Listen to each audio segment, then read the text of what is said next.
So I'm going to call the meeting to order.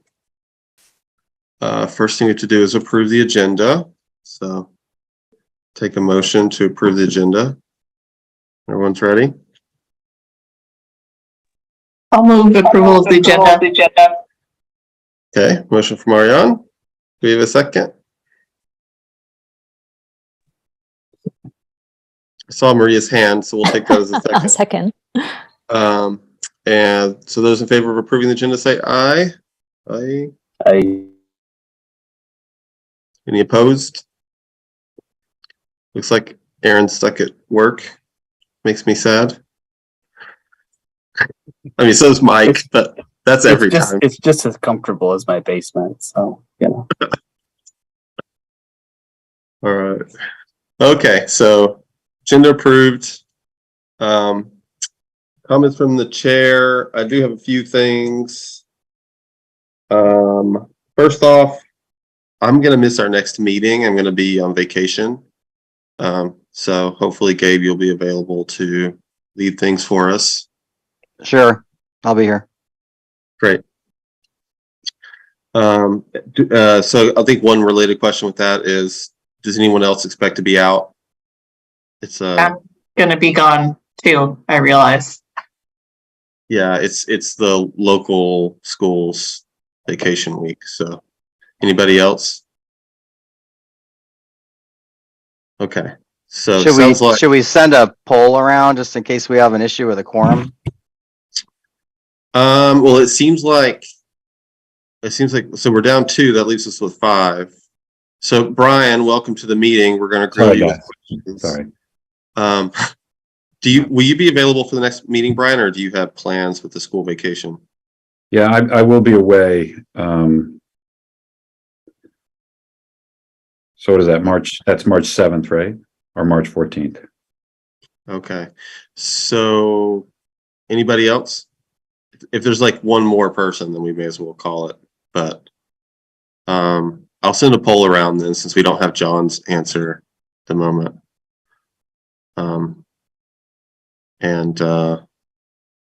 I mean, would that be problematic, Mike, for us to cancel the meeting when we're not? You can cancel it in advance. If you don't think you're going to have a quorum, you could just go and cancel the 27th meeting. And we can do that outside of this meeting. Yeah, that can happen at this meeting or anytime up to the meeting. So I think maybe Gabe, I'll just let you make that call. You know, you can always have a meeting without a quorum if it seems like there's stuff to do. But I'll just leave it up to you, Gabe. You can follow up with Aaron, Brian, and John and see if they're sure to make it. Okay. For a Well, we'll see what work we have to do too. Mike can fill us in a little bit too. So. Yeah, I think that is some missing info I don't have either, is like, you know, what parts of the city plan might be available to review, so forth. Okay, so that's the update. It's looking like the next meeting's questionable. One thing I also wanted to bring up was that Maria had the idea of having a guest speaker, and force. So what's important for me, I think, if we have a guest speaker, is someone who's going to really take a deep dive for us. I think that the surface level 101 stuff's not as beneficial, but there's definitely some opportunities for some deep dive type people to come in, which I think can kind of expand our conversation.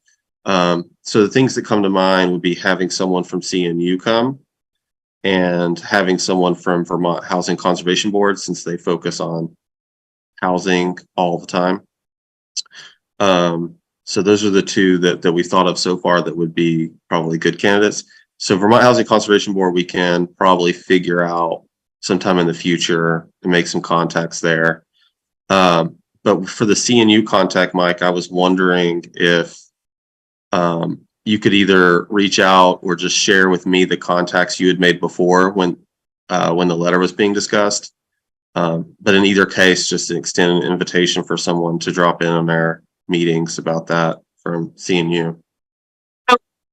work at the Housing and Conservation Board. Are you looking for, I'm just curious what you're looking for from a guest speaker from VHCB. So I'm not remembering the name. I've personally heard one of the people there who focuses on housing. Maybe you'll help me remember the name. He's given presentations to state agencies and other groups. I could dig it up. Is it Gus, our executive director? This wasn't the executive director, but it was maybe like a deputy, maybe of housing. I'm struggling to think of a man who works at HCB who's not Gus, to be frank. And then Maria made a contact with someone named Richard there. Who I was at Richard is at the Vermont Housing and Community Development Agency. Okay. Yeah, Richard. That might be the okay. So I crossed some lines. So that's housing community development. Yes. And since Maria's or since Ariane's confused, maybe my guy is also at community development, not housing conservation board. In my defense, I mean, Same letters. They're pretty similar, and they both have housing. I would beg to differ, though. We're pretty similar, but that's a topic for another day. No, I meant the acronyms are similar. I did not mean the organizations are similar. There's an H, there's a C, there's a D. There's these. Just okay. So now that we have that cleared up more, but Ariane, now that I accidentally said VHCB when that's probably not as relevant, that there might be room there too. But yeah, housing community. Yeah, I think I think the community development area they focus a lot more on planning, I think, than VHCB generally does. So if you want someone to talk about housing for VHCB, great. But I wasn't sure. That's partly why I was a little bit confused, because I don't think we're quite as planning focused as the state. I've probably missaid VHCB 50 times then when I meant community development. So, that's me learning, I guess. Good thing this isn't recorded and put on TV or anything. Right. So, all right. So I think it is. What? Yeah, It's on TV. So John's here. That's how I learned that John's here. I just embarrass myself, and John appears like a wizard. So John, we're going to go back to something we said before. We were trying to figure out if people will be here and available for the next meeting. So, are you going to be missing because of the school break or anything like that? Because right now you would be the fourth person, it looks like, who would possibly be able to make the next meeting. That's on the 27th. Yeah, unfortunately, I will be in Pittsburgh at a. Well, there you go. I think that's enough, Kirby. Alrighty, yeah, just leaving it to be Gabe's call. That sounds like he made the call. So no meeting next time. And for speakers, we have got some ideas, so keep that in mind. Let's try to reach out to Congress of New Urbanism. Let's definitely not reach out to VHCB.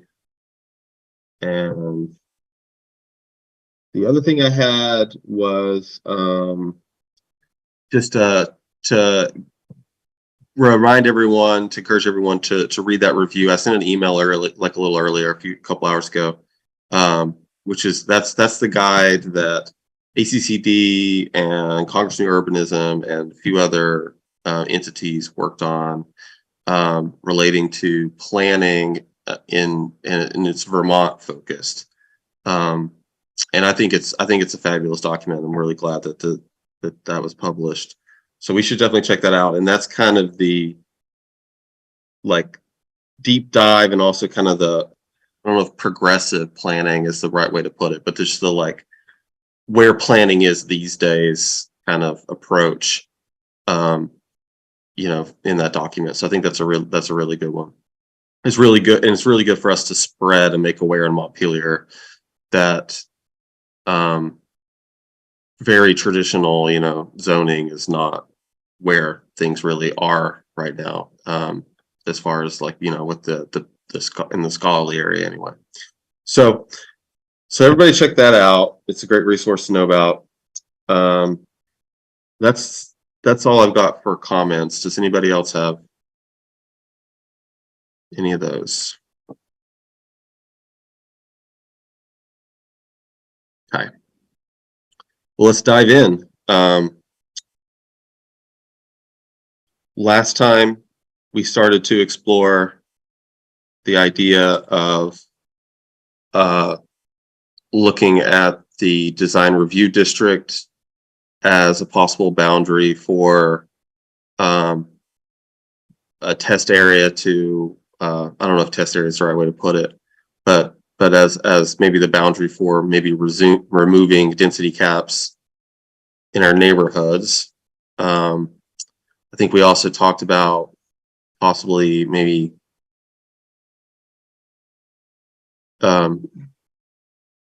being less strict with the density caps in the neighborhoods that are maybe touching that design district.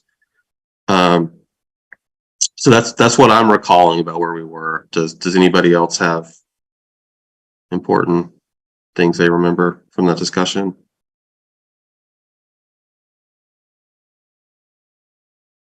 Okay. So let's just open up the floor. This is what this meeting is going to be all about. Is we'll tackle the density thing, then we'll try to move on to the other questions and knock those out. And I'm going to try to keep a written record of where we are with the ideas for this meeting. So with that, hand it off to others to let's talk about density first. What do you think of that idea? What other elements do we need to keep in mind? So I'll just say, I mean, it's just been a little over a year since I joined the board here, and the first zoning, for those who are newer than that, right? The first zoning changes that I was involved with, we got a few of the things through. We had a couple not through, right? We got the solar issue and a couple other things, but one, we had recommended this change in lifting the density requirements, and Mike was, in his comments, was not supportive, which, was fine. Although I don't think we all knew that in our deliberations here, but in the comments, the reason was that, they had cited in this AARP New Urbanism report a need for some better design review process, and if we had that he could support it, but that we didn't have it.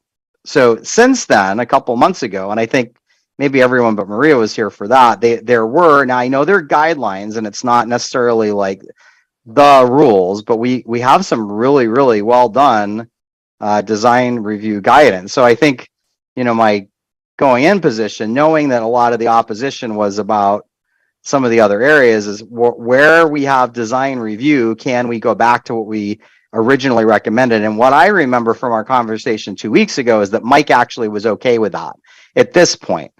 Then there was a separate conversation. So I think we need to talk about that first, Kirby, and see if we're all in agreement with that. And then you had talked about, well, do we need to walk back around it? But maybe we can talk about that afterwards and see, is there consensus that, okay, so we had this recommendation, we all moved forward with it, there was some issues with it, but now we're in a different place than we were. Can we all, support that in conjunction with the recommendations that we had and in discussion, with amongst this group and with our planning administrator, that we're all on the same page with that?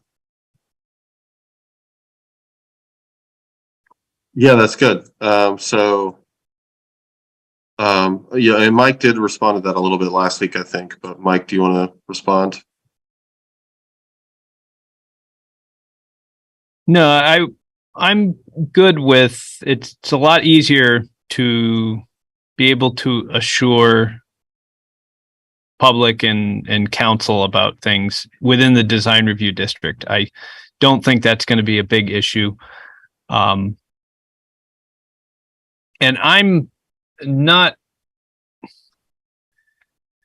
sure that we don't have good enough rules, but the issue, as I said, was just coming, when pushed, do I think anything that was discussed as the worst case scenario would happen? No, I don't. But if somebody did want to push the worst case scenario, is there anything we could do about it? I'm not sure, and that was where my concern was just being able to follow up on that maybe we needed to make sure. And unfortunately, we had tried to expand the design review district, and that wasn't successful in previous iterations. So certainly within the design review district, I don't think there's an issue. Some other things that the Historic Preservation Commission is working on, this would only apply to historic buildings, but demolition, they've got some draft demolition rules that they want to roll out when we do our update, because we're talking about getting a zoning update ready to go. They wanted to bring in some new demolition rules for how to regulate the demolition of historic structures. So most of the time when people are talking about those worst case scenarios, they're talking about our already built out, already historic neighborhoods. And people are going to come in and buy up 2 historic buildings. They're going to tear them down. They're going to merge the lots, and they're going to build a giant 4-story building with flat roofs and all sorts of awful things.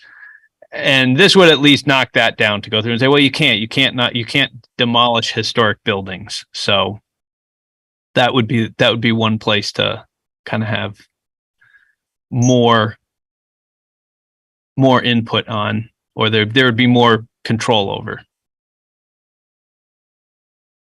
So, but yeah, when it comes to design, I'm comfortable. I just think the public and the council is going to want a little bit more control to make sure that these things don't go haywire. And so I think part of our response to the worst case scenario is, in most cases, that worst case scenario that's dreamed up is not actually, it's often not possible with the zoning we do have, because we do have those additional restrictions.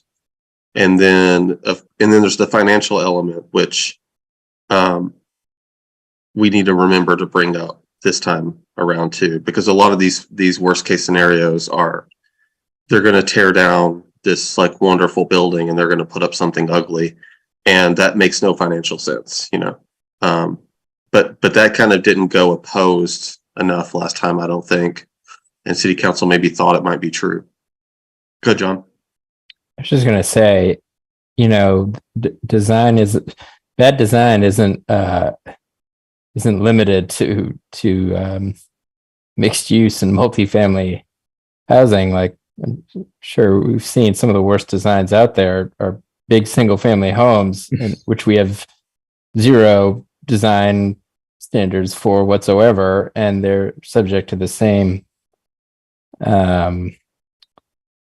sort of constraints as the other types of development in terms of their size and massing. So basically what we're saying is, if you're building a single family home, like, go nuts, like, build it as big and ugly as you want, but we're not comfortable if it's like a duplex or multifamily. We have like different standards for those. And that's a good point. I put that in the notes. And on a similar note, Mike, can you tell us the ways in which the design review helps stop undesirable development, aesthetically undesirable development, which I think is what the worst case scenario is all about, the aesthetics. Yeah, we have an entire section for folks who aren't aware. It's an overlay. So the design review district is an overlay district, and it covers mostly the downtown historic district.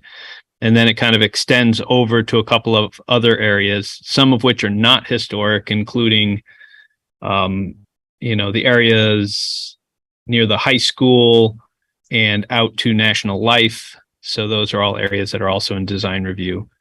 And so the design review has two sets of rules, one set of rules that are for the historic buildings and another set of rules that are for the not historic buildings, and then a set of rules that apply to both.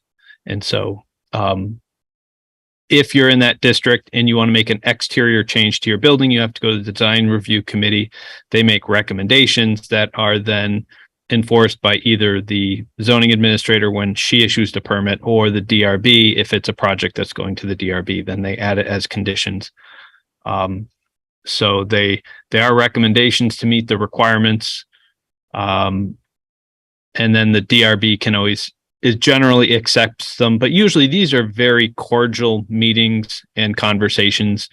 There are very few times where the design committee is recommending something that the property owner absolutely doesn't want to do or can't do. It does happen occasionally, but those can always be resolved at the DRB or with the zoning administrator. So, so the rules have been worked on and revised in 2020 or 2021. We went through a major update of them. We have had design review since 1976. And so for the first 45 years, it pretty much had the same 6 standards. It was just 6 lines with no guidance, just 6 lines. And so it was a pretty, pretty much the opinion of the DRC. And now it's a much more, has much more detail in it. So it's a little less arbitrary, which was one of the complaints of the old one, was people would complain that it was an arbitrary set of rules because you could go to the DRC one year and you'd get one decision and go to a DRC 2 years later and get a different decision simply because some people had left. So the new rules are a little bit more refined, but they're doing they seem to be doing a very good job. And I think it's evidenced by looking at the downtown. And I just did a review of the historic register and some of these things, and the number of historic buildings and the number of buildings that have changed significantly in our downtown is pretty minimal. Most of the changes have supported the historic preservation. They're good buildings, good recommendations.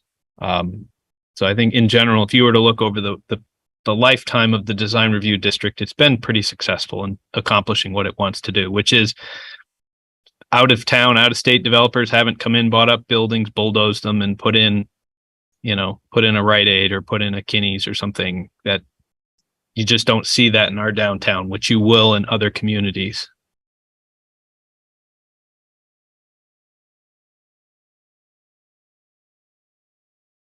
Oh, I guess I have, first of all, I just have to acknowledge that I think I have a different view than probably most other commissioners, and that aesthetics and historic preservation is not my not my top priority. And especially, I always think about working in housing, the operational costs of historic buildings can be really, really difficult. But my question is, so if we would expand to have more density outside of the design review district, I mean, we do have, I'm not clear on what, I guess, protections I'm not maybe as worried about them, but if other people are, like, what are the protections or for historic buildings, or what? I mean, there's still design standards, right?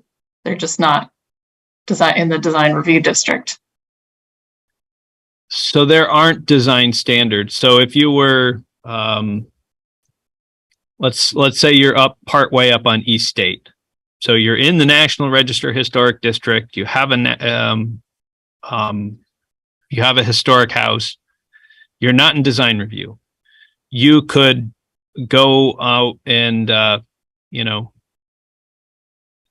take the windows out and board up all the windows and put on vinyl siding over the whole thing. There's no design requirements at all on an existing house that's outside that. If you want to build a brand new building, we do have some architectural standards you have to meet. But if whatever you're doing is just working with an existing building, then there are no protections or requirements that go with that house or that property. Those standards only apply within the design review district. and anywhere in the town, if you're building a new building, other than single and two family. So single and two family do not have to go through any architectural standards because the architectural rules are embedded in site plan. And so site plan requirements only apply to not single and two family. So if you're going to build a brand new triplex or quadplex, you bought a vacant piece of land, you're going to have some architectural requirements that you need to meet. Okay, but you could still put, I mean, you could put vinyl siding on those buildings today, right? You just couldn't make them more dense. On a historic building outside of the historic district? Yeah, outside of the design review district. Yeah, outside of design review district, you could remove the clapboards and put on vinyl siding if you want. If you're in the historic district and it's a historic building, you would not be allowed to remove wood clapboards and put on vinyl siding. You have to replace with like material. Yeah, but I guess what I'm getting at is I don't quite see the connection between density and, you know, the putting vinyl siding on a house. I guess that's just my question. The concern is that, I mean, those are some of the small things that design review looks at, but design review also looks at big things and the demolition. You're really difficult to demolish a historic building in the historic district. It's a very difficult process to do through design review and through DRB. It's an easier process outside of design review. But it's that, and what the concern was that were raised by the public. And, you know, when we get 25, 30 people in here talking about how no density is going to destroy our neighborhood, the argument that is always brought out is either demolishing one house or buying two houses that are next to each other, bulldozing the houses and putting in, you know, the 22 units in a square box with a flat roof and parking in the backyard. And there's, you know, and that's, you know, out of character with all of the neighborhood. Can we have a design competition to see who could come up with the worst design and if any bank would finance it? I mean, it's usually the economics that we just can't get. I mean, if you buy two buildings on Loomis or Liberty Street, you're talking about spending more than like $1.5 million to buy two houses nowadays. And if you're going to demolish those buildings, you're spending another, you know, you're $2 million and you haven't even put in a foundation. So, you know, the reality of you being able to make any money on a building afterwards would be pretty slim. Your best bet is to keep the building as it is and renovate it and maximize your profit within the existing, you know, maybe renovate or put in an accessory or a carriage house or something like that would generate a little bit more income, but you're usually not going to demolish the house. But the argument that's always made is someone can demolish the buildings. I have a question about the effects of eliminating the density requirements in the downtown. When did that happen? Do you guys know? I can't say exactly when. I would have to do a little bit of homework on it, but I don't think there's been density in the downtown for a very long time. You know, it may 5 or 6 years. I know, like what's like 20 years? Is it? At least it was in. It was at least more than 20 years. Okay.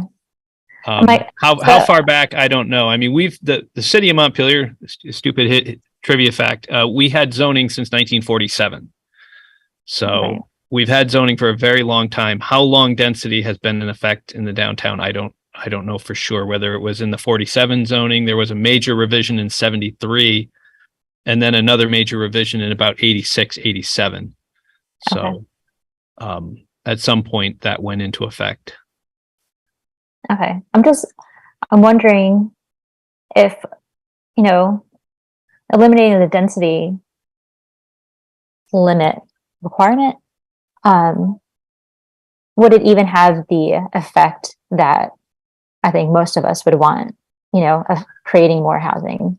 Or are there other requirements and hurdles that people need to jump through that would eliminate that additional housing in its place. You know, it's not like downtown, it hasn't had a density, this density limit hasn't been there in 30 years. And yet we still have open lots and I don't know, I'm just wondering if density is really the one thing that we should be focusing on.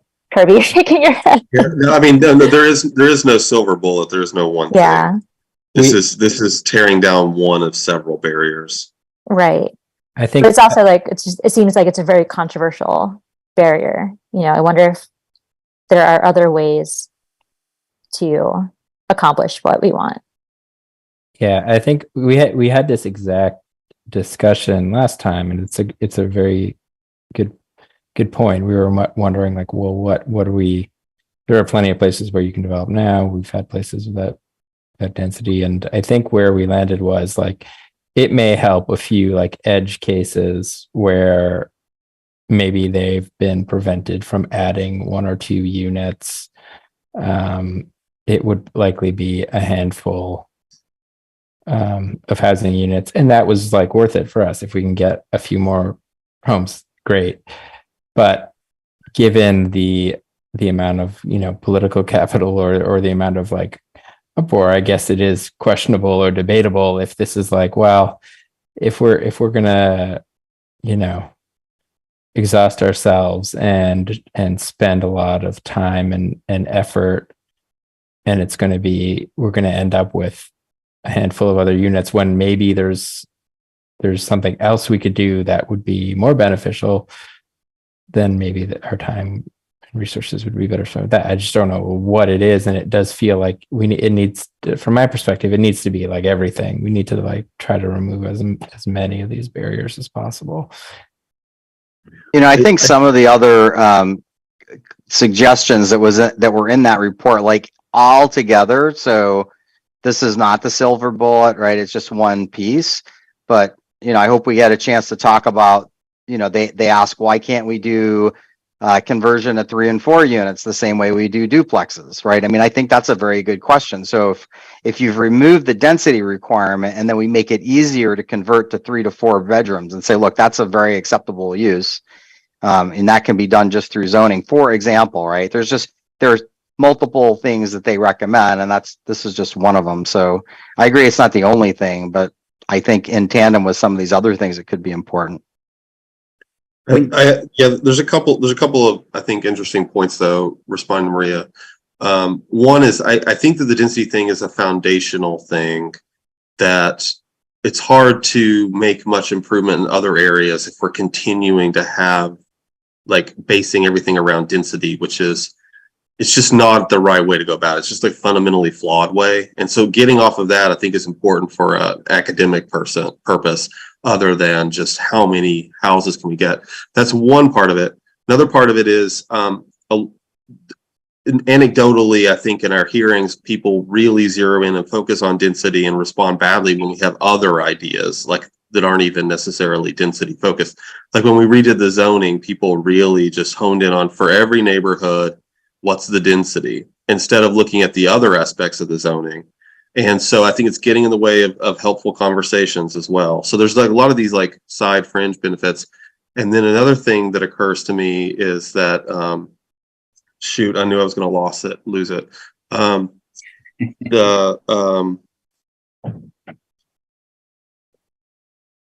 I'll cede the floor for a second. That'll come back to me in a minute.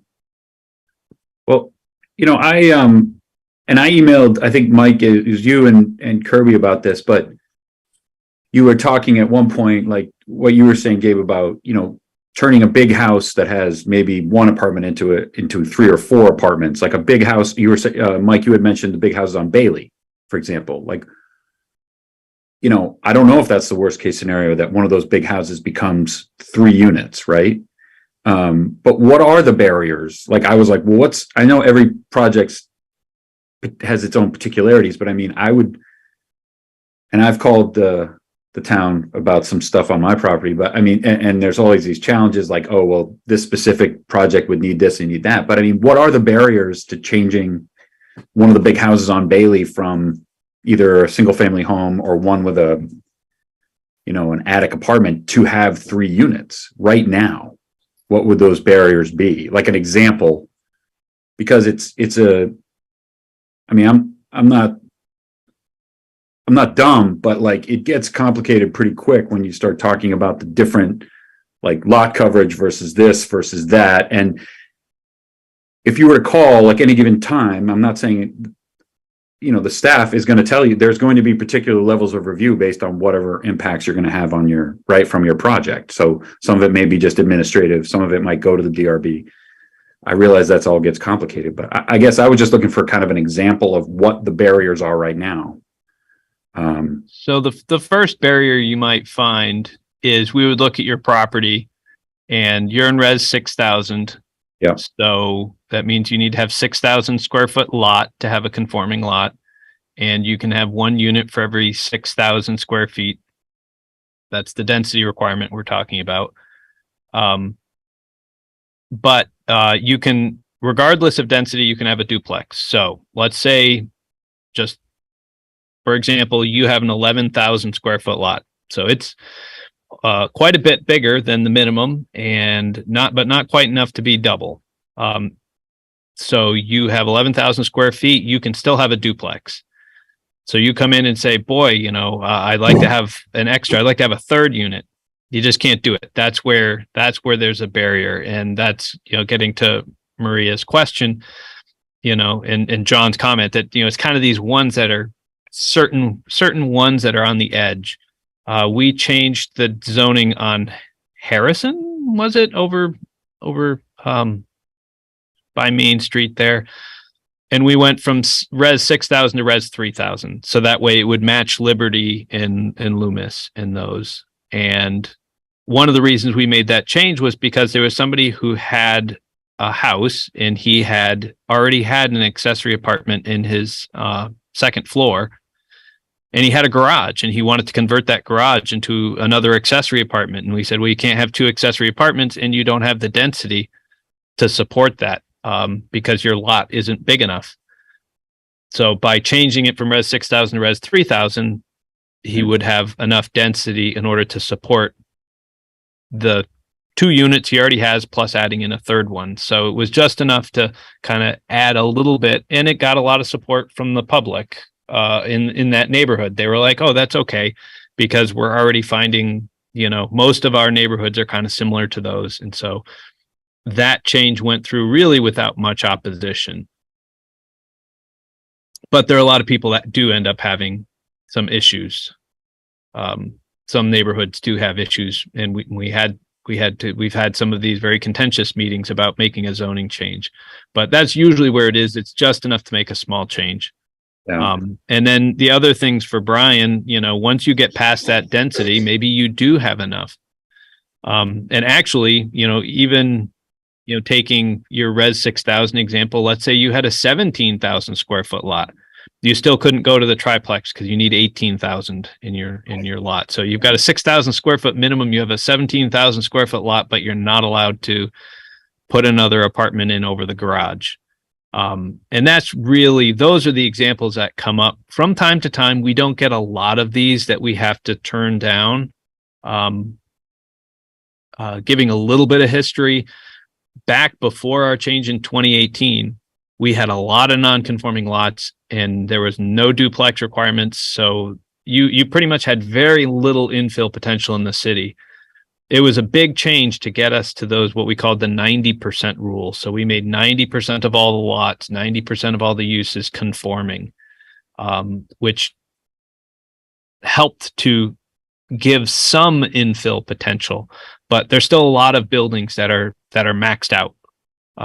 And the density is that requirement. Most of the other requirements are more dimensional, and they talk about building new things, height, setbacks, building footprints.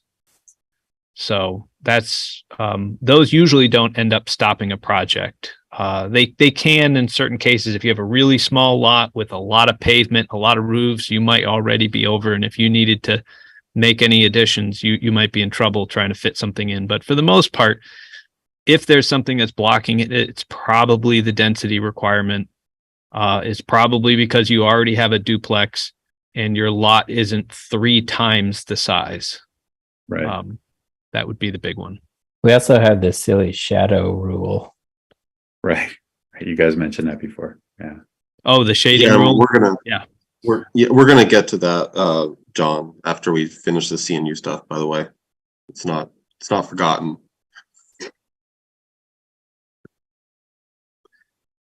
The thing that I forgot earlier was the political capital point, and that's that a lot of the folks are going to be opposing this.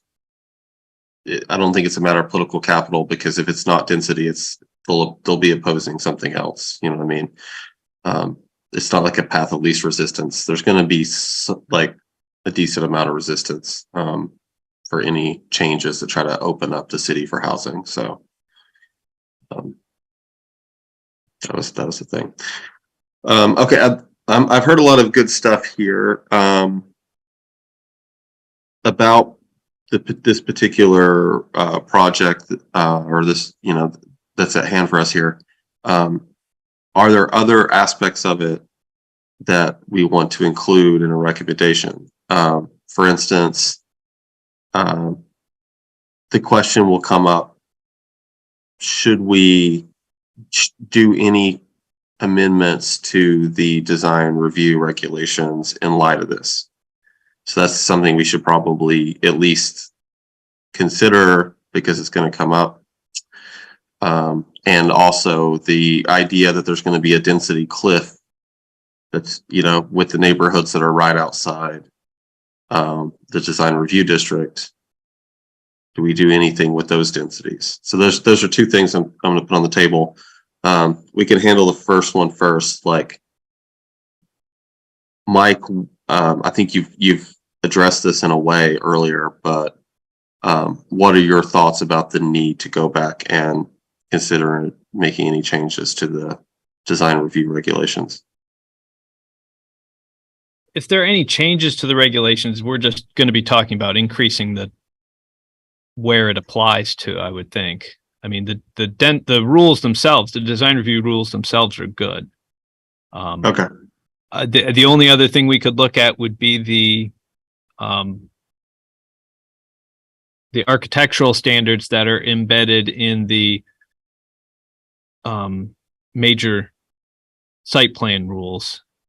But I mean, that will certainly help with a number of projects. Certainly if somebody were to figure out how to tear down and build new and wanted to build something really ugly, how good are those rules? That's an open question. We really haven't had a lot of projects that had to go through design review or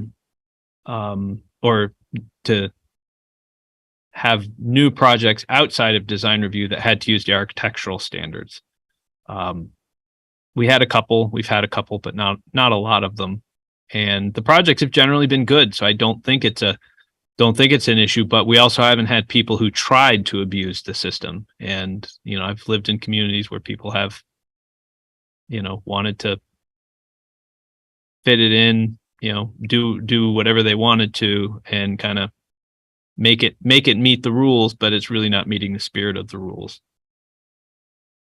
So that would be, but I think within the design review, those rules are fine.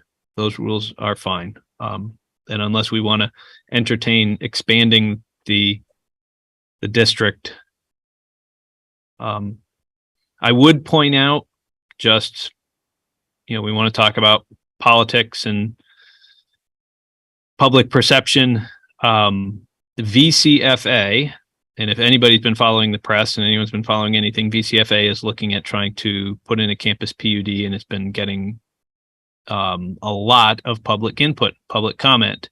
VCFA is also in the design review district. So if we had a conversation that said we're going to remove density in the design review district, it would be removing density from VCFA, which we will certainly, you making the recommendation would just have to be aware that there's going to be certainly public comment on that from that area. But But Mike, isn't a planned unit, that would be a planned unit development, right? So isn't that just proactively an overlay and you could control the uses within that? The issue right now is not, well, I'm not telling you, you know all this, but I mean, I'm just saying, like, isn't the issue that people don't want to proactively, I use the word proactively, they don't want to give them permission on the front end on the variety of uses. They want to have it, they being people around there, want to have it throughout the process. They don't, like a PUD just helps you tee up the uses and then everyone has an idea, right, of what can go in there within reason. And there's still site plan review, but they don't want to give, neighbors don't want to give up any of that, right? They don't want, so you could have a different density requirement. It doesn't have to be no density within a PUD, right? You could say, if the developer or whoever agreed to it, you could have a different density requirement within a PUD, right? Yes, except that if the proposal that we're, that Kirby's kind of put on the table here is like, all right, what happens if we decided we wanted to propose no density within the design review district? Now, some of it already is that way. The urban center 1, 2, and 3 already don't have density requirements, and so nothing changes with that. But there are a couple of places where it would make an impact. And I think, we pointed out, National Life over near Redstone, Terrace. to start a Terrace Street, and VCFA. And so VCFA So would let's- also be a beneficiary of that change. Let's go to Kirby's question before and just speak specifically to that. How does the current design review process protect the character of the neighborhood up around the college? So it is all mostly historic. So trying to avoid getting too much into because both sides, all sides work for me, not just commenting generally on the rules and some of the application pieces. I'm not in depth on what the applications are. I know generally what the details are. So the change of the density, again, we're talking about dwelling units, the number of dwelling units. It could allow more or less. Some of what the application is looking at is changing some of the uses. So in the PUD rules, it says you can take some conditional uses and make them permitted uses. And so they want pre-approval for a couple of uses. They have a list of uses, one of which is to make multifamily development not a conditional use, but a permitted use. And so the design review rules means they can't make any changes to the exterior of the buildings, but what happens on the interior of the buildings? How many units could you fit into one of those? Let's say you take one of the old dormitory buildings, you could put in a number of 20 unit, of 2-bedroom apartments, 3-bedroom apartments, or you could put studios, or single room occupancies. You could do SROs and end up with a lot. That's where the density is going to come in because we're counting the number of dwelling units, not the number of bedrooms. And so they could be restricted. I don't know. It's pretty high density and they've got pretty big acreage, but if they were to sell some of these parcels off, when you sell the parcels off, the parcels end up smaller. So what you might look at is, the VCFA campus is pretty big. They've got a lot of potential development, but once you subdivide, you might find that dormitory is sitting on a small piece of land and therefore couldn't be fully. But the density, again, it just, so lifting the density, if I understand what you just said, right? The design review doesn't have anything to do with uses, right? It's got nothing. It just has to do with what the character of the neighborhood is. And basically it does what we're hoping to do, which is to increase the amount of housing that we could have. Is that what I just heard? Yeah. So I don't think personally there would be an issue.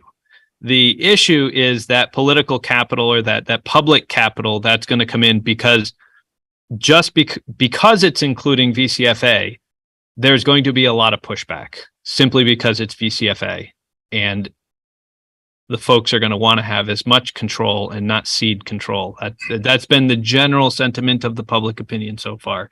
So just telegraphing, and maybe I'm wrong, but just trying to look down the road is kind of like when you see Saban's pasture project, you can kind of go through and say, well, we're going to change the zoning in Saban's pasture. You're going to automatically guarantee you're going to get public comment. We're not at this time looking to change that. So if anyone is looking online or watching this on television, we are not looking at changing the Saban's pasture zoning. But that's the general sense that I just wanted everybody to be aware of, that it is in design review. It's been a hotly contested PUD application so far. Coming in 2 months to go through and say, hey, we're going to take the density out of that area. You're probably going to, you should just be aware of that before that. Right. I think my initial response to that is, I mean, maybe what we're trying to do here could be really helpful because we'll answer some of those contentious questions. And I also think that this could be a really good example for us to show why density is not helpful. Because if the controversies around the worst case scenario of one of the buildings on the VCFA campus being turned into apartments that house a lot of people, tell me the downside to that.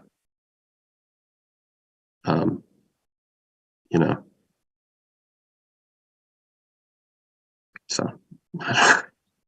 Yeah, that is my neighborhood, and I would say bring it.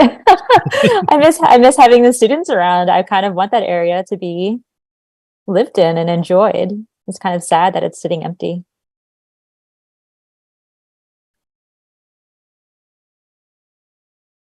So, Mike, just not to get too far afield here, but like the idea of some kind of overlay district that doesn't exist necessarily in the zoning. For example, a developer would come in and say, I'm going to pass a zoning overlay district just for this area, and we're going to all negotiate what uses between the city and the applicant.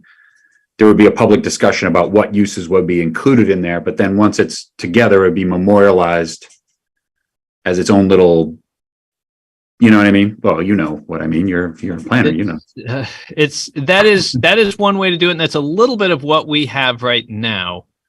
And I think we all should have a conversation, and I think Gabe was thinking about this before when he had emailed me on a previous piece. Within our PUDs, we have those rules that allow the changing of the zoning, and we should sit down and have a conversation of whether we want to continue to allow that as an option. And that maybe it's a good thing, maybe it's not. The initial reason why this all came about was, again, 2018, pre-2018, the zoning that was in effect. The college campus was HDR, high density residential. And as HDR, everything that the college did was non-conforming. Offices, being a school, all the uses, the accessory retail, the cafeterias, everything was all non-conforming. So they had what was called an AI PUD, and they had to do a master plan. That was all stuff that was in there that let them kind of work their way back in. When we were doing the zoning update, we were negotiating with the college to try to come up with some good new rules, because that system really wasn't working well. And what we came up with, actually, we ended up doing both things, and they both passed. So one was to rezone that area to MUR, mixed use residential, which made most of their uses either permitted and conditional. And then we also had the campus PUD, which would allow them to have additional flexibility on top of that. The question is, because they ended up with both, because we weren't sure at the end, you're kind of doing two things at two different times. And at the end, when everything was passed, they ended up with two ways to do it. They could just operate their college without any campus PUD, but they also had rules for a campus PUD. So and there is benefits to having that, but one of the questions is, should we have allowed that much flexibility in the uses? And that's a conversation we can have down the road. We can prepare a little bit of a presentation on that. But for the here and now, when we're talking about density, that's some of the question that we've really kind of got to tackle is, all right, we can adjust some things. But so in terms of what the pushback, like political, we're talking about political will, or, you know, what's possible, whether it makes sense or not, what's actually possible. The thing people care about, right? The people that are freaked out about density are the worst case scenario. You bulldoze it, you build an ugly multifamily building. Some people are freaked out because you're adding another unit to your 6,000 square foot lot, right? You could add a third unit, let's say, tack it on. So, and then there's the idea that there could be particular areas of town, like the campus or off terrace or other places where it could be, I mean, either that's a good thing or a bad thing. It's all just concentrated in those areas. So, I mean, I was thinking of it in terms of, if there's only marginal, not marginal, but you guys are saying outlier benefit, like maybe you get a handful, we'll take all we can get in terms of extra units to get rid of density. But the idea of identifying specific areas of town that are designated for more intense housing units, housing uses, that's not probably any more politically palatable than getting rid of density. Certainly not for the people that live near there. Right? Yeah, probably. Yeah, and I think some of it's just balancing the historic character of so many of the neighborhoods. Yeah. And I think that's a lot of it. You know, how much of a density requirement do we need for, country club and, some of these areas that aren't built out and don't have a historic character. If you want to build on River Street out on Route 302, how much density should we have out there? Yeah. I don't know if we really care. I mean, is it going to offend Tractor Supply to have a 3-story, 40-unit building out there? I don't think so. Assuming you've got enough parking for the 40 parking spaces, I don't think anyone would care out there. But I'd have to think that's, in my view, as somebody who's worked in transportation, that is such a poor use of resources to have a 30-unit building next to Tractor Supply. We want our downtowns to house people, and we want that's where we want our density, I would think. I think that's what makes Montpelier a vibrant city, is having a dense downtown. If we are going to insist on having zoning rules that instead of encouraging building within the city limits, it would encourage developers otherwise to go to, out to Tractor Supply and build a 30-unit condo. That's just, I would think that's not what we want. That's not the kind of development that we want to see. I don't know. Does everyone else agree with me? I just kind of like, I would think that would be bad for the environment. Hey, but it's more housing. It's more housing, and it'd probably be cheaper than the stuff you would buy in Montpelier near downtown. So it is a tricky. You want more housing or not, right? Yeah. Sorry, a little bit. So yeah, sorry. I think I interrupted you. No. I think that location is a tricky one. On one hand, it is more housing. On the other hand, it's maybe like on the fringe of what is, walkable. On the other hand, maybe you have access to public transit. It's also a corridor where we want, limited access, and it is not one where we want high trip generation and to add congestion. Of all the streets in Montpelier, that is one where we want to prioritize sort of mobility over placemaking. So anyway, I think that one's like a good complicated or trickier example. I think Maria is hitting on what our experience has been on the Planning Commission the last few years. I mean, the gist of what she's saying is kind of what we're always dealing with. Someone else was going to say something. Well, I was going to ask Mike. So I think, I just going through the report again, a couple other things that popped out to me. So if we're looking in this area where we have design review and it's more walkable, right? And maybe we don't need vehicles and parking and things like that. There are a couple other suggestions in there, and I don't know, Mike, that I think we talked about it like the first time we brought this back up, maybe a month and a half or 2 months ago, but I don't know that I really understand where we're at. They have some recommendations in here about basically making up to a fourplex like very easy. Maybe not even, if I'm reading this right, not even requiring a permit, right? Just as a matter of right, that you can carve up, these buildings. So I don't know that I heard your opinion on that particular. I think you said something, but I guess I don't understand it. So could we talk about that for a second? Because I think, if we're looking at, again, the Bailey Street or any of these other very large homes, that's part of the issue is, 4,000 square feet. I mean, there's a lot of people that could benefit. And as you've said, 60 to 70% of the demand is for efficiency, 1-bedroom type units, right? So one of my concerns about that recommendation was the not wanting, basically have it a by right. You don't even need to come in and get a permit. And the reason why I have issues with that is because we have a lot of requirements, and for the most part, we can require a minimal permit for folks and it'll cost them $35 or $50, and they can get a permit in 2 to 3 days. And that's not a oversized burden to make sure that they meet the requirements that are in zoning.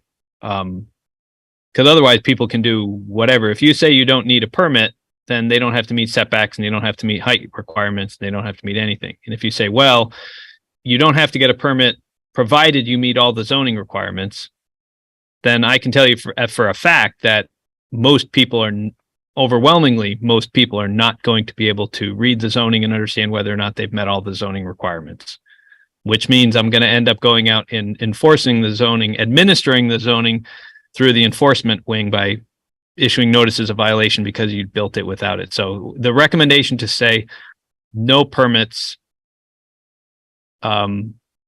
is what we should be doing, I think, is just a bad way to go. All right. So that was the furthest. We can't make it easier or to go through and say they're all permitted uses, which they are in every zoning district in the city. It is a permitted use. You never have to go to the DRB for a conditional use approval for up to 4 units. We could make the same recommendation we did for duplexes and go through and say, everything up to 4 units, as long as you have a conforming lot, you can do up to 4 units. Right now we're saying up to a duplex, up to 2 units. You could say 3 units or you could say 4 units. So regardless of density, you can do up to a quadplex. You still have to get a permit, and we can make sure that you meet all of the requirements of the permit.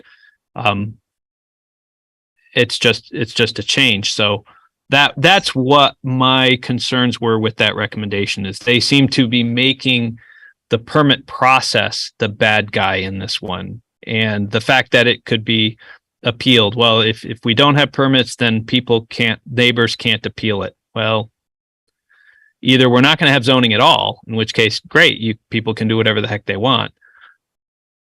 And, that probably won't work out for the best. Or they have to meet the zoning, but they don't need to get a permit, in which case we're doing the enforcement, or their neighbors are still going to have the right to appeal. So there were 2 recommendations, right? One was what you said at the end, which was basically make it, you apply for a permit. Then they went further and said, why even do that, right? So, okay, so it sounds like as a professional zoning administrator, you feel like, that our planner, right, that there's value to having a permit process, but we could potentially go to up to 4 units with permit. Yeah, and it's definitely, people generally up front think they won't like the fact that they have to get a permit, but it actually works out in your favor because we've done all the review. When we issue you a permit, you know you meet all the rules and you don't have to worry about something down the line, as opposed to, you know, as you said, just let people do what they want with this, adopt the zoning, and if you break the rules, then we'll go and talk to you and you can go back and retrofit it. Well, that can be difficult if your building doesn't meet setbacks, because that would be really expensive to try to move the building or tear it down. So It would usually seem the like best if thing- you were building a 4-unit, if you're adding 4 units, having a piece of paper that says you're good to go would be a nice thing, right? And if we can make it so that it's like free and you get it within 2 days. So like shouldn't be too onerous, but yeah, if it's in design review, it'll take a couple of weeks. If there's going to be an exterior change, that could take up to, you know, DRB meets every other week, so it could take as much as 15 to maybe 20 days at the most. But usually if you're building a project that big, you probably are, you know, not looking at just deciding on a whim to start building tomorrow. You're usually going to have some time. So, but we are very prompt about issuing permits. We've got a very quick, efficient process here in the city. So, My own education, how do you appeal if there's no permit? there wouldn't technically be you appeal your decision not to issue a notice of violation. yes, that is it. We are required under law to enforce all violations, and therefore if somebody makes a violation, and usually what'll happen is the neighbor is going to be the one who comes in and says that was built, you know, 7 feet from the property line, the requirement was 10, and then if we don't do it, then they can appeal it to court to force us to. But if they don't violate any of the other rules, they could still appeal and have that process, but it wouldn't necessarily go anywhere. I'm just curious, again, just trying to understand. Yes. Okay. Because and that doesn't change things right now. We get appeals right now from people. We'll make decisions and people will appeal them because they'll find some obscure thing to appeal it. And, you know, it's constitutionally people's right to redress, you know, government decisions, and, you know, the permit I issue to the neighbor is something you legally, constitutionally have a right to appeal. And if they're gonna do it, they're gonna beat you up anyway. So if they don't do it that way, they'll just file a civil suit. So the couple of things that we've thought about in our office. So we talked about this whole density piece. So one option we could do, again, we keep, you know, cutting halves into things, would be to put a proposal in for either some or a number of districts. We could double the density. So we've already talked about the fact that if you own a single family lot, you know, Brian has a house in Res 6000, he can get a duplex on that 6,000, even if he doesn't have 12,000 square feet. We could double the density, which would go through and say, even though it's Res 6000, which is the lot size, density is calculated at 1 unit per 3,000, which is basically what we're already doing for single family and duplexes anyways. And what that would do is kind of expand that window. You know, Brian has, for example, maybe an 11,000 square foot lot, he could have a triplex, because now we're multiplying times 3. So if you're Res 6000, the density is 3,000. If you're, you know, Res 3,000, then your density is 1 unit per 1,500. So it's not removing the density altogether, but we basically doubled the number of infill potential lots that we could get. It won't give everybody something, but it will give everybody a little bit. And if we're talking about the existing built out areas, most of the time, that's what we're talking about with our infill lots is, you know, maybe somebody has a duplex and they've got that carriage shed that they want to put another unit in, those types of things. So doubling the density would be one place as a compromise that we could look at. instead of removing density altogether. Another, this is completely different, recommendation is, although 1, 2, 3, and 4 unit are permitted all the way throughout the city, conditional use is not. The multifamily is not. Multifamily, 5 or more units, is a conditional use in a number of districts. And so, a little bit by way of education, conditional use really looks at 3 items: traffic, whether it'll have an impact on municipal facilities, which in Montpelier it never does, and character of the area. So one suggestion we've been considering, and we'll have you guys start to think about, is maybe for conditional use, because it really could be anything from 5 units to 45 units, maybe we put a cutoff in there at about maybe 15 units. And I'll give you a little bit of thought on why I'm thinking about 15 units. So you'd have small multifamily, which might be permitted, large multifamily, 15 or more, that would need conditional use approval. And the reason why at 15 units is that we currently, the number one thing that's going to make an impact in there is traffic. And so we require a traffic study at 75 vehicles a day. So not getting into too much of the stuff. Maria would probably know some of the average daily traffic stuff. A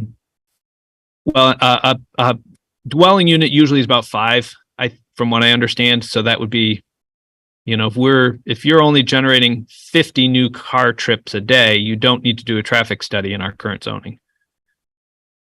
It's not trip till about 75, which is about 15 units. So we could, and maybe it's not for all districts, but we could have more districts that have multifamily as a permitted use, up to 15 units or up to 10 units, whatever number you guys would think. And it's just another suggestion that would help maybe get some projects out of conditional use review and into the permitted uses, which might make, again, we're talking about a couple of projects here and there, and it's just, like we said, it's just another, it's really trying to get out of the character of the area piece.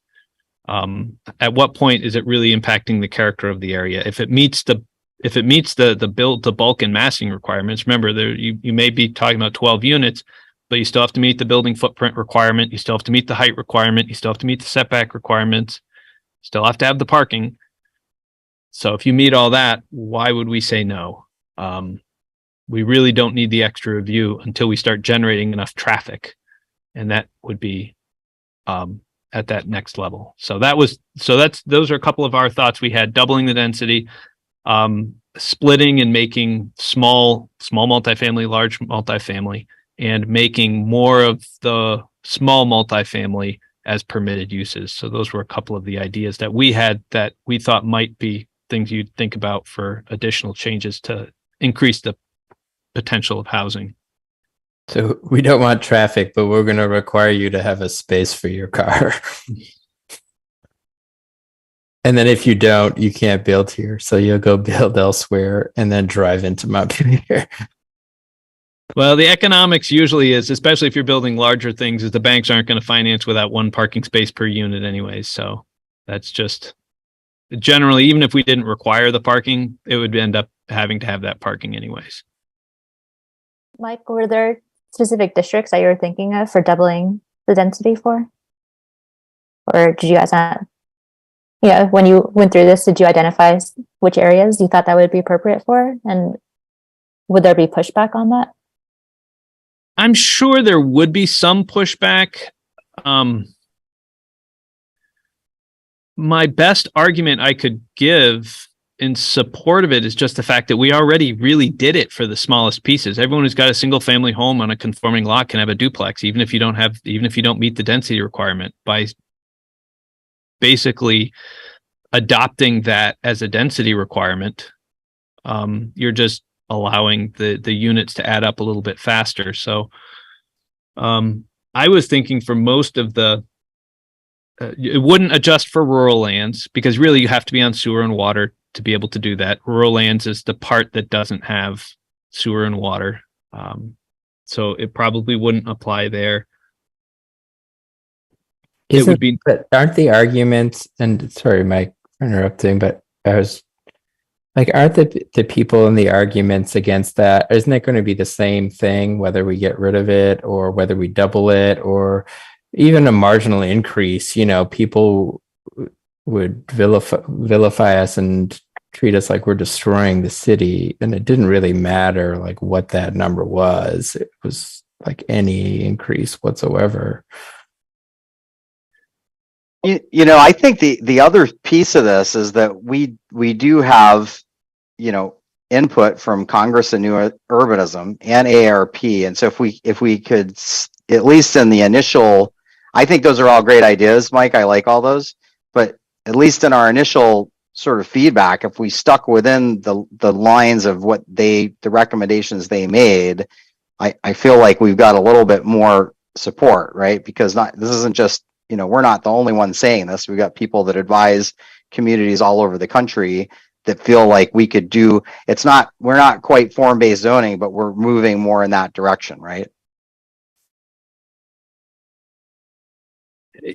I mean, we're really not moving towards form-based zoning. That's going to be one of the issues. To move towards form-based zoning would be a big shift.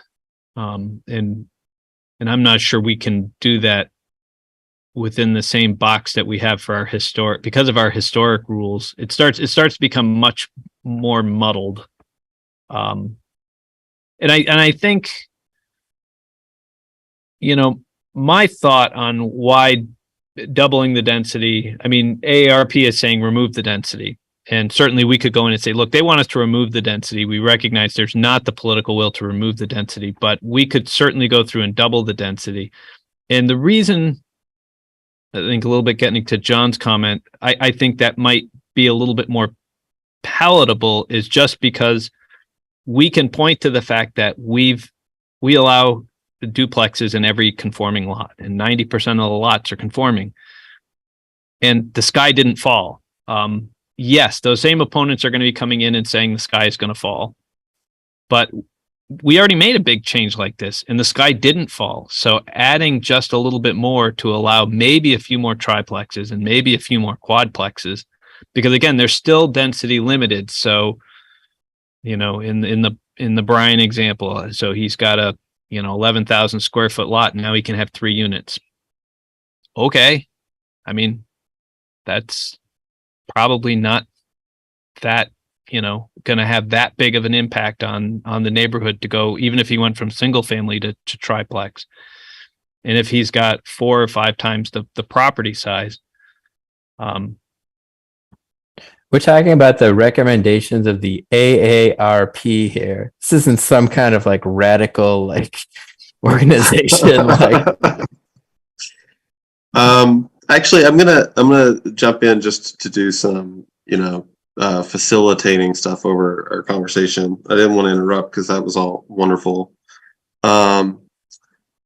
We talked about density, which is a big part of their first recommendation. They made 3 recommendations. It would be beneficial for us to leave this meeting having some sort of framework for all 3 of their things about what we want to do. And I'll tell you right now what I'm thinking about what we should do is I'm putting this document together, this sort of a living document thing based on this discussion. I would say over the next, it's going to be a month before we meet again. So over the next month, I would invite everybody to get into that document and leave notes and comments about where to go and the different things that I have highlighted. Definitely not going to have captured everything from this discussion. And after we kind of have that, get ready to vote a month from now on some recommendations that we want for our response for the AARP and CNU. And then from there, we'll move on to shading and some other things that we want to include in the same bundle of recommendations for City Council. So for now, though, let's make sure that we've addressed all of the things from the letter, which just now we spent a lot of time talking about the 3rd item a lot. I just want to just take us through and say that I think I can get us through the second one pretty quickly. The second suggestion from CNU and AARP was adopt design standards for additional residential units. Based on this discussion, I think that we're feeling like we don't need to expand design standards right now. That was part of our discussion about the density thing at the beginning of this conversation. I just want to stop and pause there and say, is there anything about that second suggestion from CNU that we do want to elaborate more on, other than what I have now is only question is whether we should expand the district for us.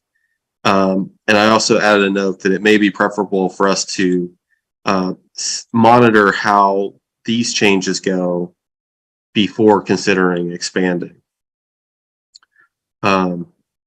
Is there anything else from that suggestion that people want to bring up before we move on from that? Okay. And then the third suggestion was clarify processes for incrementally adding residential units. That a lot of our conversation just now is about that section. So I want to open that one up and say, look, what are we thinking right now about what we want to do in response to that suggestion?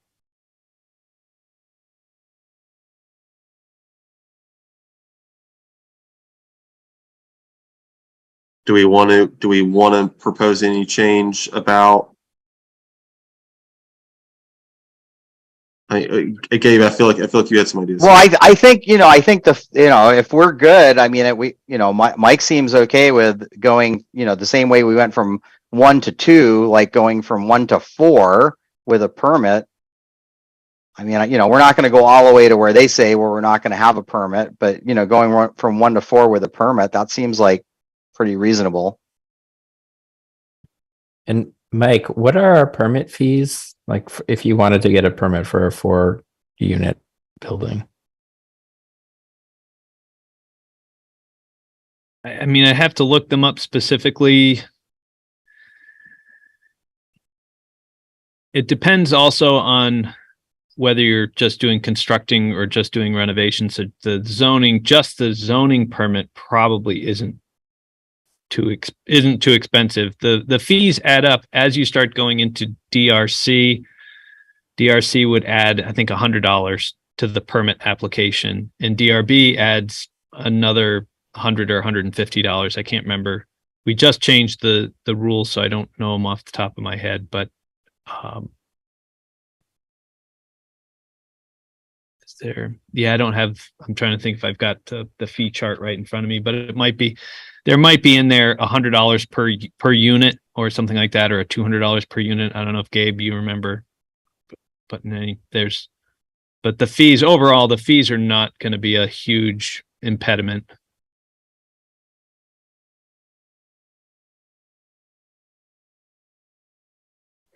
So can I bring up another area, and some of this, Mike, maybe there's just, you need to discuss this a little bit. We had a conversation, about a month ago about the ADUs. So they had this suggestion in there, which just really can't be applied because they took issue with the state law. The state law is that, the ADU has to be distinct from. Maria asked a question. I will just say this kind of led me down a little bit of a rabbit hole. Because she's lived in an ADU where, like Mike, you described the distinct from, meaning there were separate entrances. I couldn't find anywhere where that's defined. The law is pretty new. It's like 2020. Maybe it hasn't been to court yet. I don't see why an ADU distinct from, I don't see why, that certainly one unit's going to have a separate entrance, but I don't know that they couldn't walk through a common area to get to that other entrance. I don't see that legally defined anywhere. Yeah, they could go through a common area. You could go through a common area, but you have to have your own. In general, if it's going to be rented out, it's got to be it's got to have its own door in and out. Yeah, so it kind of got me into this other sort of thinking, and I was trying to understand. Well, what about like this discussion of these old dormitories? Could you have something where there's some kind of collaborative housing. I mean, we have all over the city. We've got 3 or 4 people that are not related. They're going to rent out a room. They're going to split rent. Well, technically, that's something that we call, what do we call it? There's congregate living. We call it congregate living is what we call it, congregate living. And so congregate living, the idea is that it's not a family group, right? That people are coming in. Well, there are commercial companies that do this all across the country. I didn't know that until Maria asked the question. I started trying to figure out what this is about. And there is a model for saying, hey, you can rent rooms. We don't even have to carve up the house on Bailey Street. We can just rent 6 bedrooms, right? And they can all share a space. But the current, rule for that is it's limited by floor area ratio and parking. And I think as we look at this, we should also look at those requirements and say, is that really relevant? Do we really care if they're renting, 5 bedrooms and on a house on Bailey Street, right? Do we care about that they have access to parking? If they're riding a bike and that's what they want and that's good for them, we should be great with that. I would think, right? So I don't know. Those are just some things, Maria, you kind of got me stirred up trying to figure this thing out, and I went down a rabbit hole, but it just seems like, well, that's another space where we could make a difference. Not necessarily about changing the ADUs, but related to that, what about congregate living? Yeah, and we can take a more of a look at the congregate living. So for everyone who's trying to figure out the difference, so an ADU or for a dwelling unit, there are 5 requirements for a dwelling unit. You have to have a kitchen, you got to have a bathroom, you got to have living, and there's 2 others. So you got to have these 5 requirements. If you share any of those 5 requirements, then you're congregate living. So if you might have exclusive right to your bedroom, and your bedroom may have a private bathroom. And you'll see some of these with, senior housing units, a certain level of senior housing. You might have your own living space, which might have its own bathroom, but you've got a cafeteria for the kitchen. Well, that's a congregate living situation because you're sharing one of the requirements. One of the 5 requirements are being shared among all the members. That's the main difference between having congregate living and having a dwelling unit. And it's just when it comes to the ADUs, you're talking about having a dwelling unit where it has all the 5 requirements, and then it can connect to the other house, but it has to have, if it's going to be an ADU, it has to have its own exit or have its own distinct entrance. So that way you're not in any way, you have freedom of movement, basically. And so if you had to walk through somebody else's kitchen and dining room to get to the exit every day, you probably don't have freedom of movement to always walk in and out and through the house. And your property is not considered safe, or at least certainly one of the units is not considered safe because somebody has the right to access that unit. So usually you have to have a distinct entrance for an ADU. Now, if your ADU is being rented by your mother-in-law or your father-in-law, and it's a true old-fashioned accessory dwelling unit for a sick parent, then yeah, you're obviously going to have a door that connects through to yours, and they have their own space to live, but it connects through. But if it's going to be rented, it's got to have its own entrance to the outside, so you've got freedom of movement. Mike, are there any requirements for congregate living settings? It's based on, because density can't apply, it is based on floor area ratio. So what is floor area ratio? That's usually what's used for commercial. So if you were to look at the density charts in the zoning, I've got the zoning here. So this is residential 9,000. The residential density is 1 dwelling unit per 9,000. Non-residential is a 0.5 FAR. So 9,000 square foot lot. You're at 0.5. You'd multiply 0.5 times the size of your lot. Let's say it's the minimum lot of 9,000 square feet. You could have 4,500 square feet of congregate living space. that you can then split up into however many number of units you want. Now that's not the footprint of the building because it could have multiple stories. But you're measuring based on the amount of square footage of the building as opposed to counting the number of individual dwelling units. And so that would be really the bigger difference. So really it's kind of almost a truer density requirement. I mean, if we went to all FAR, we would not have to worry about counting the number of dwelling units, which is exactly what we want to do. So actually applying it to residential development would almost accomplish the same thing. I guess I didn't understand that when I was reading it. So you're saying, so it's limiting the amount of living space inside of that 9,000 square foot unit, but how many, if they had, it doesn't matter how many bedrooms they had inside of there, as long as they've got the definition of congregate living, obviously it's got to, they got to have bathrooms and kitchens and stuff like that. But yeah, it still has to have all 5 units. You still have to have showers and bathrooms and kitchens and everything, but at least one of those is going to be shared. And it may be, as you said, a dormitory is a perfect example of a congregate living. You've got a key to get into your own room. You go down the hall, you've got shared bathrooms, shared shower facilities, and you got a cafeteria. That's a classic congregate living situation, but you also have rooming and boarding homes and rooming and boarding houses that show up from time to time where somebody may rent a room.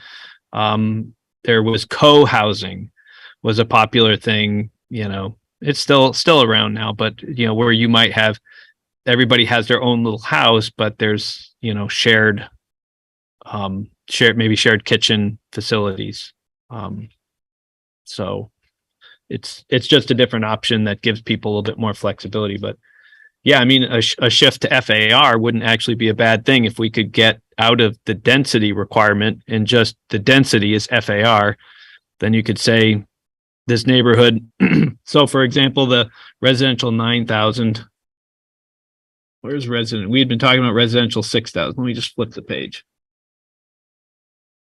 FAR is the same. It's 0.5. So we've been talking a lot about the neighborhood, Brian's neighborhood there, res 6,000. We could just do a 0.5 FAR and look at how big his house is and or how big the property is.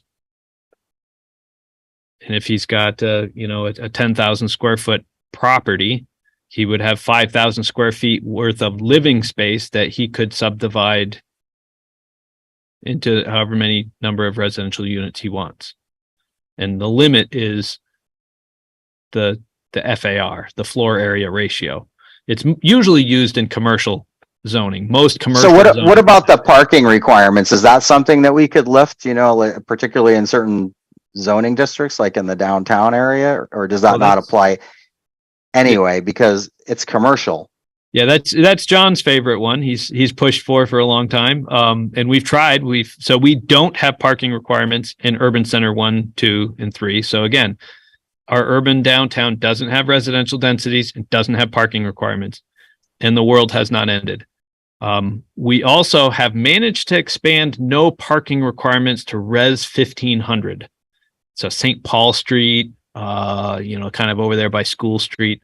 There's a little section in there. There are a couple of other places, but there are no parking requirements in that district as well. But as you go out, when we did the zoning change in 2018, the big thing we did was to really make those numbers very, very low. So we went all the way down to one dwelling unit, one parking space per dwelling unit. And then we also made the rules more flexible. So you can have blocked in parking. So if you have a driveway that's 60 feet long, that's 3 parking spaces. You just stack the cars. And whoever has to get out first better be the person who's parked at the end, or you've got to work with your, if it's a triplex, you'd have to just work with your other people in your building to make sure people are parked in the correct order. That's the problem of the landlord. That's the problem of the tenants. That's not the problem of the city, because we can count parking spaces really easily. So we have really made it very easy to meet that requirement by making the requirement really low and then maximizing the opportunity to meet it. So especially if you've got a garage in the back, then you might have 2-car garage. That's 2 parking spaces plus the 2 in front plus 2 more. You could fit 6 parking spaces really easy. The person parked in the garage is going to have a hard time getting out, but that's not my problem. But you met the parking requirement. The parking space doesn't need to belong or be used by the person living in the unit either. That would be my goal in the future. I mean, it would be nice to have parking as a separate accommodation because, you know, as John is well aware, it's a very famous, there's a very famous book on parking that talks about that. Even if you ride a bike, when you rent your apartment, you're still paying for the parking space. And if we could decouple renting parking spaces from the rent of the dwelling unit, then, you know, you would go in and maybe pay $1,000 a month to rent your apartment. And if you want a parking space, then it's an extra $200, and it's an extra $200 for every parking space. Then if you're riding a bike, you're not paying the $1,200. You know, you're not paying the extra $200 for the parking space you're not using, because you are paying for that parking space whether you use it or not. And that's what the theory is trying to get communities to get to. It's really hard to get there. But that's the vision in the end, is if you can decouple them, then there will be a market for parking spaces. And then we just have to be able to allow people to sell parking spaces as a parking lot.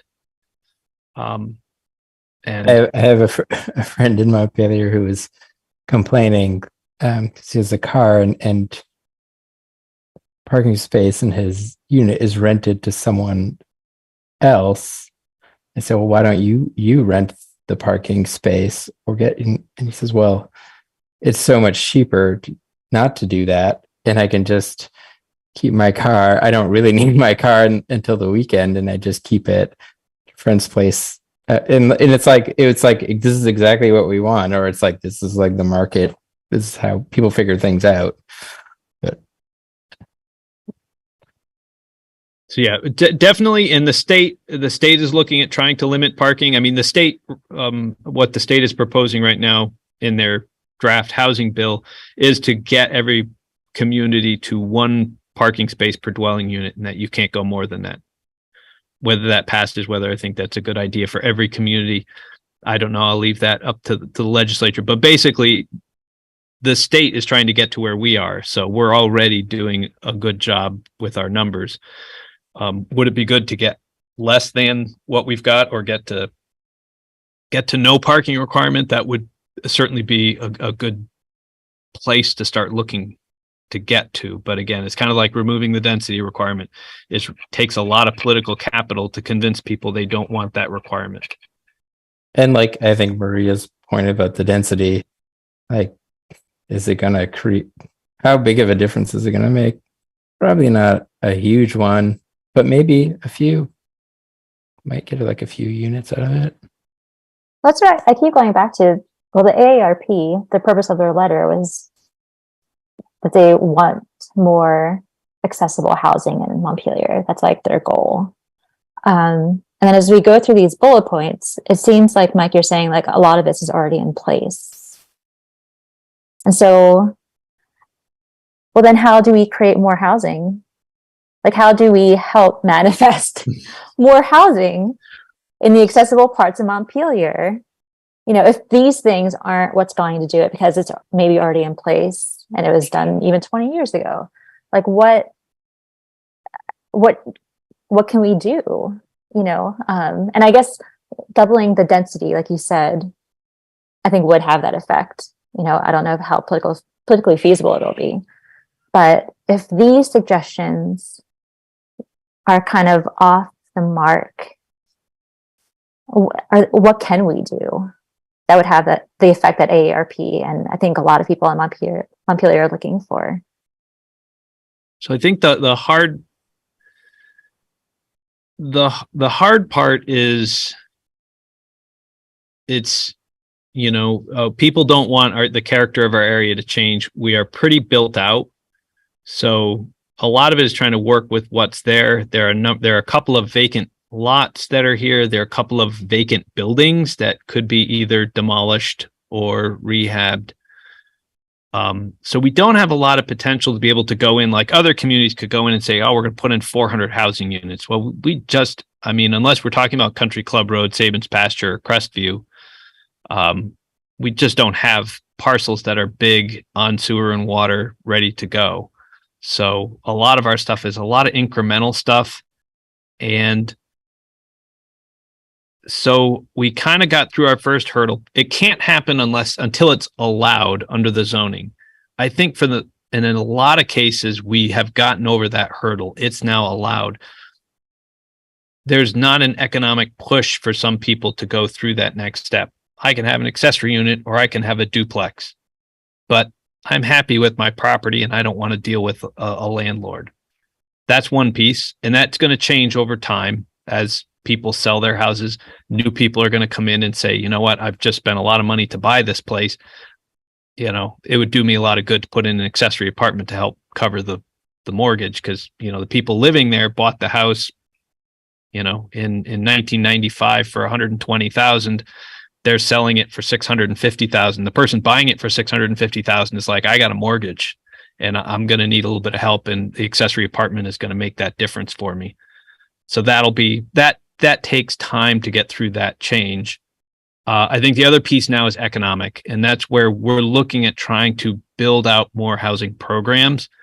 And that's what Josh in my office is trying to work with the housing committee on. How can we help people? Because when we came out with a proposal that said, if you want to put an extra dwelling unit in your house or in a garage or on your property, we will give you up to $20,000 to help you do that. And we had 55 people who came in and said they wanted to put an ADU in, and we had enough money for 6 people. Mm-hmm. So the interest, when we went, just by saying we would give you $20,000, some of it a grant, some of it a loan. It was a pilot program. The interest is there to put more units in, but it costs on average, and this was what we learned in the pilot program, between $80,000 and $100,000 to put in an ADU. And a lot of people, they start to pause when they start seeing those types of numbers. You know, this is my retirement. I'm going to take out equity in my house and put $100,000 in, and maybe it doesn't work out. Maybe my tenant doesn't pay me. You know, maybe, what do I do now? I've got to go and evict somebody who's not paying. It's not worth the risk. I'll just sit on this. And so that's where I think we're at now, is trying to come up with programs that help people, help them get over the financial piece, because it's now not regulations that are getting in the way. There's still some, you know, as we pointed out, you know, maybe somebody's got a duplex, wants to go to a triplex and just can't. They don't have, their property's not 3 times the size. And this will help some of them. And I think that's where we're at. And then the big projects are going to come with things like Country Club Road and a handful of a number of larger parcels. The Northfield Street proposal is out there. There's actually 2 on Northfield Street, one that's Habitat for Humanity and the Boves project. Those are larger housing projects. We just got to get a few of these big ones to start moving and getting over the finish line. And that's where we're going to get big housing numbers. But the infill, unless you're going to bulldoze residential neighborhoods, and that's what everybody's worried about, we're not going to get big changes in numbers in the neighborhoods that surround the downtown. Maybe we'll get some of our downtown buildings that used to be commercial office. That market softened a lot. There's a lot of office space that's available, and a number of property owners in there are looking at converting some of those office spaces to residential. So that's another area we might see some. We need more builders. Maybe if we have a maximum allowable density of attorneys and planners and replace it with a minimum density of builders in the city, we'll get somewhere.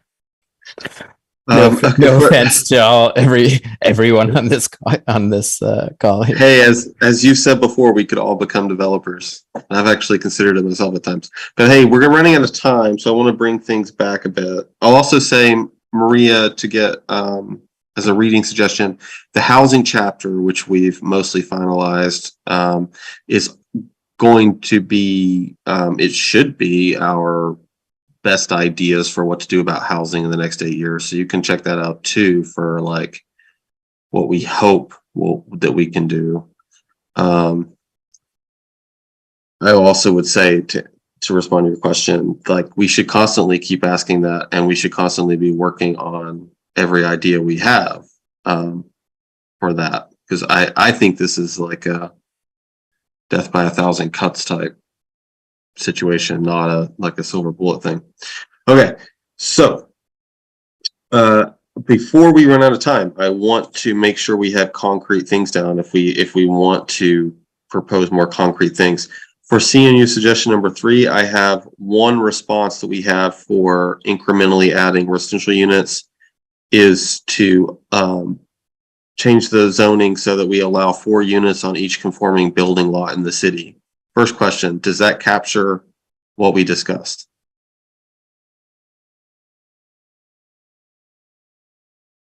Is that your understanding, Mike? I guess I would just say that that's one of the options.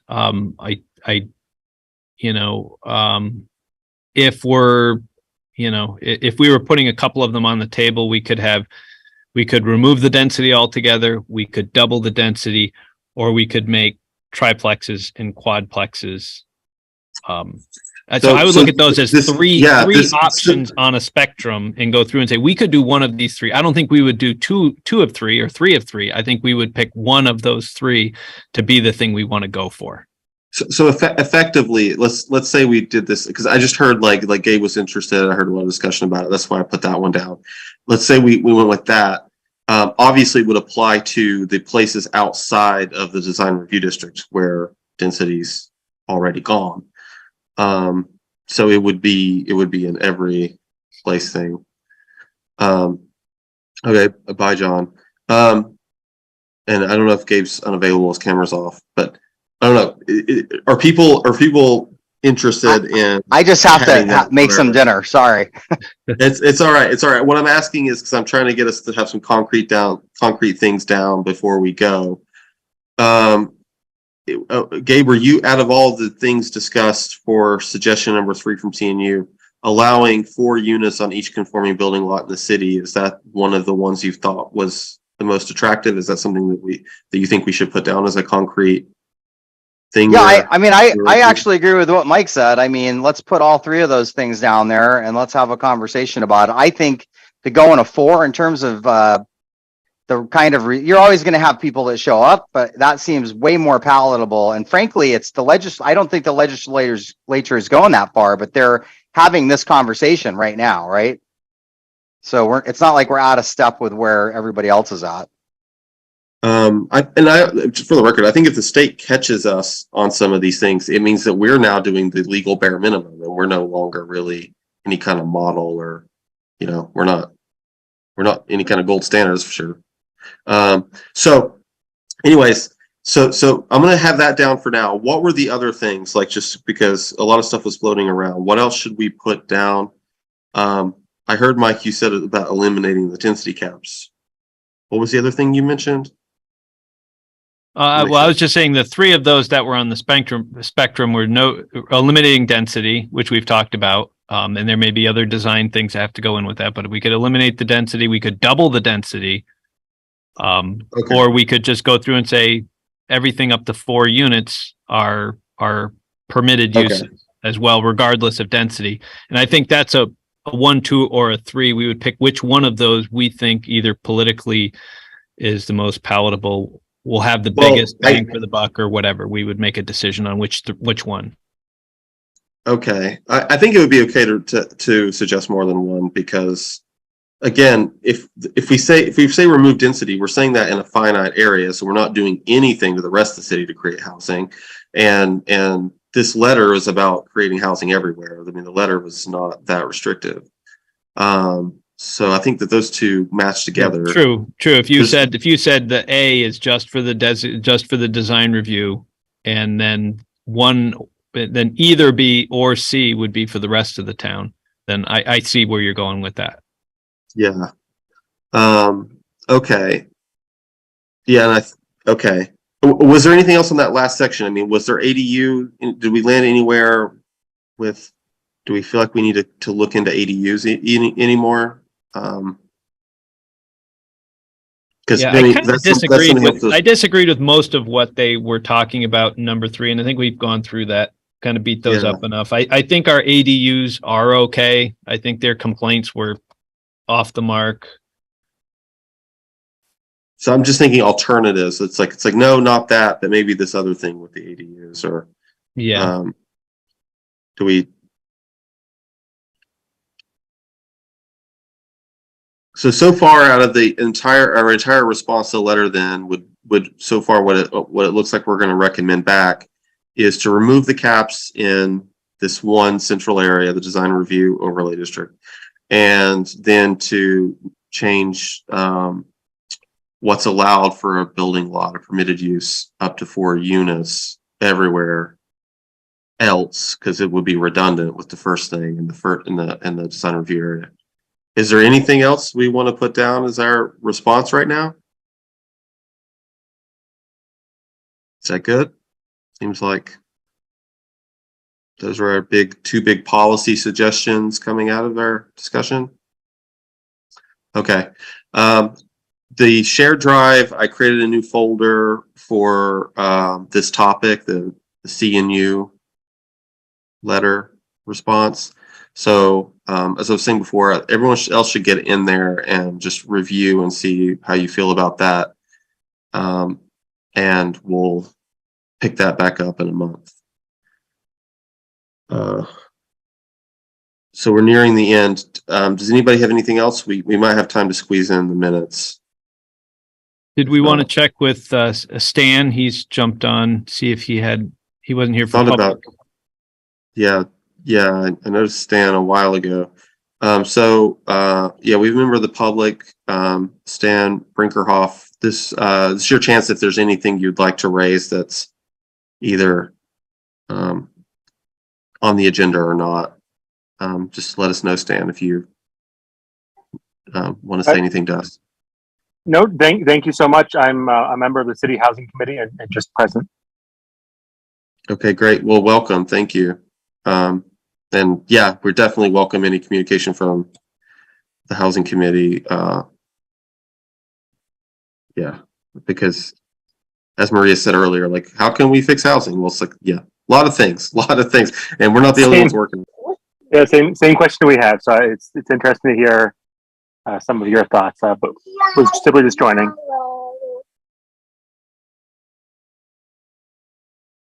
Oh, did we just lose Kirby? Yeah, we lost Kirby, so I don't know what to do in that instance. All right, that means I'm in charge. So if we have a motion to adjourn, do we need to look at the minutes? Did anybody want to make a motion on the minutes? If somebody's got a quick motion, otherwise we'll have 4 of them for the next meeting, and then I'll hold your feet to the fire and put it first on the agenda. Or I'll take a motion to adjourn. Second. Ariane raised her hand. That's great. Okay, we'll see you guys in a month. Thanks, everyone. Yep. See you on the 3rd.